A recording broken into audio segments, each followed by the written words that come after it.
আলোচকবৃন্দ, সামনে আমার সাংবাদিক ভাই আসসালামু আলাইকুম। আজকে বিষয়টা খুব জটিল এই জন্য রিমান্ড শুনে তো খুব কাঁপে। ওখান থেকে রিমান্ড হয়ে যেত বুঝে ওরা কঠিন ছিল। সুরাজি সরকার তার দল ছাড়া যারা এনটি আওয়ামী ছিল সবাই ভয় পেত রিমান্ড। আসলে আমরা সবাই রিমান্ডেই ছিলাম, কোনো না কোনোভাবেই পরিবারের কেউ কেউ রিমান্ডে অস্থির থাকতেই যে রিমান্ডে নিয়ে যাচ্ছে, কোথায় নিয়ে যাচ্ছে খবর নেই। আবার বিভিন্ন সময় পত্রিকায় মিডিয়াতে আসতেছে আয়নাগরের অবস্থা কি ছিল, কিভাবে নিয়ে নির্যাতন। যাই হোক, আজকের অনুষ্ঠানে আসলে আমার আগে বলে গেছেন মুক্তি দেওয়ার বিষয়, কিন্তু কিছু কিছু বিষয় দেখলাম।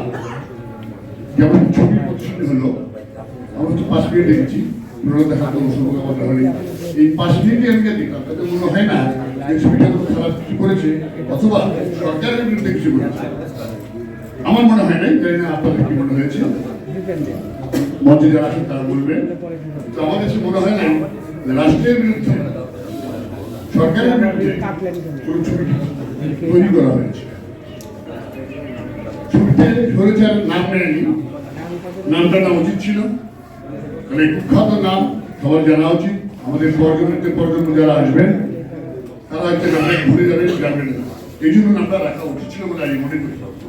আজকে একটা বিষয় হচ্ছে, আপনারা সাইদের কথা শুনেছেন, যে সাইদ রংপুরে নিজের বউকে তুলে দিয়ে গুলি খেয়ে মারা গেলেন। এটা একদম প্রথমই করেছিল এনটিভি প্রথম ধারণ করে এটা। আমি আমার এনটিভির প্রতিনিধি যারা রংপুরে আছেন তাদেরকে ধন্যবাদ জানাই, সাহসের সাথে তারা এই ছবি তুলেছিল। ওখানে কেউ কেমন দেখছিল, যেভাবে গুলি হচ্ছিল, টিয়ার গ্যাস ছেল মারতেছিল, ওদের দাঁড়ানো খুব কঠিন ছিল। যাই হোক, সবকিছু আমার ইচ্ছা। ওই সাইড যদি গুলি না যেত এত আন্দোলন তীব্র হতো না ঢাকায়। এরকম অনেক সাইডই মারা গেছে।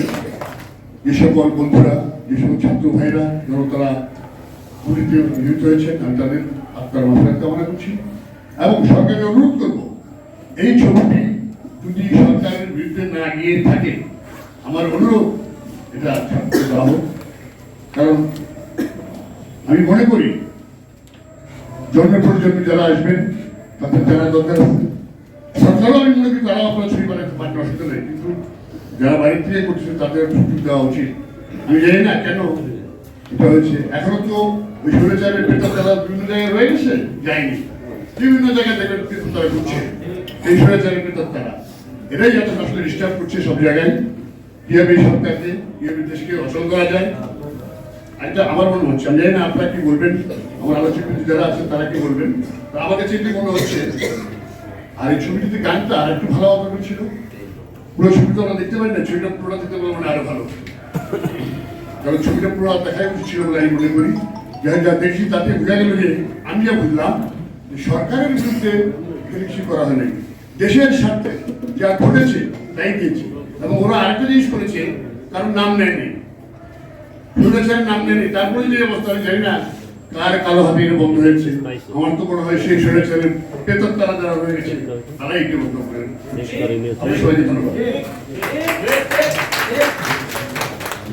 ধন্যবাদ জনাব নুরুদ্দিন আহমেদ। রাখবেন শহীদুল ইসলাম।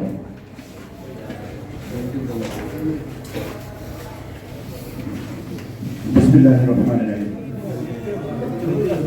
ফ্যাসিজম মুক্ত বাংলাদেশের স্বাধীন শিল্প সাহিত্য চর্চা শীর্ষক আলোচনা সভার শ্রদ্ধাভাজন সভাপতি,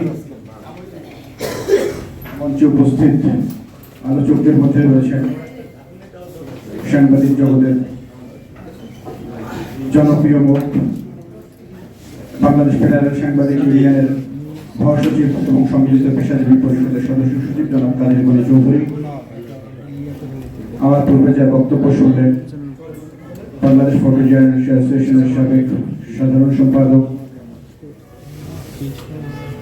সাংবাদিকদের আরেকজন প্রিয় ব্যক্তিত্ব জনাব নুরুদ্দিন আহমেদ সহ মঞ্চে উপস্থিত আলোচকবৃন্দ,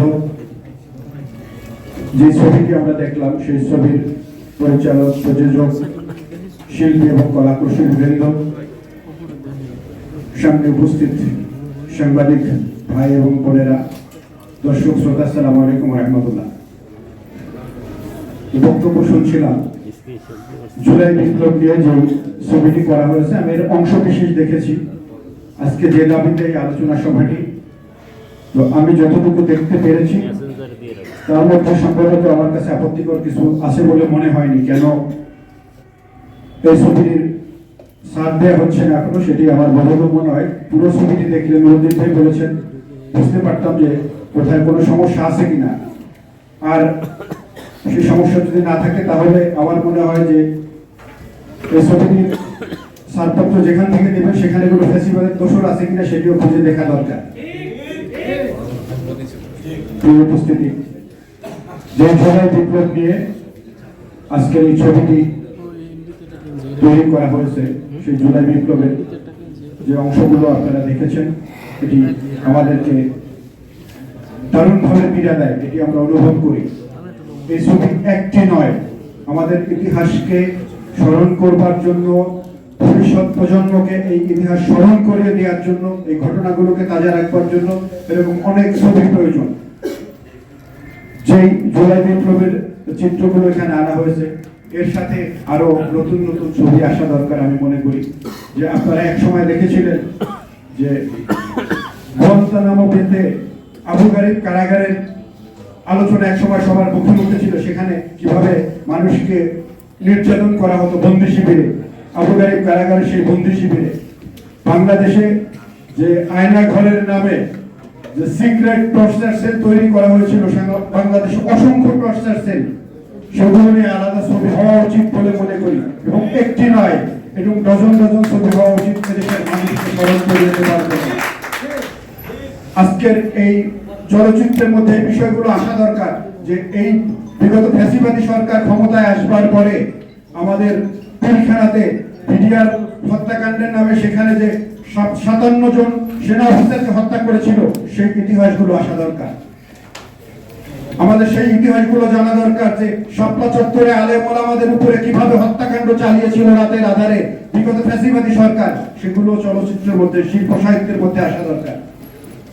আমাদের আসা দরকার যে ক্রস ফায়ারের নামে দেশের শত শত পরিবারকে নিঃস্ব করে দেওয়া হয়েছে, শত শত মায়ের কোলকে খালি করা হয়েছে, শত শত সন্তানকে এতিম করা হয়েছে, সেই ইতিহাসগুলো আসা দরকার চলচ্চিত্রের মধ্য দিয়ে। বাংলাদেশ একটি ঘুমের স্বর্গরাজ্যে পরিণত হয়েছিল, এখনো অনেক মানুষ ঘুম রয়েছে। আমরা সে আয়না ঘরে ঘুমের চিত্র যখন দেখেছি, আমাদের শরীরের ভিতরে কাঁটা দিয়ে উঠেছে। একজন বলেছেন ব্যারিস্টার আরমানের কথা, ব্যারিস্টার আরমান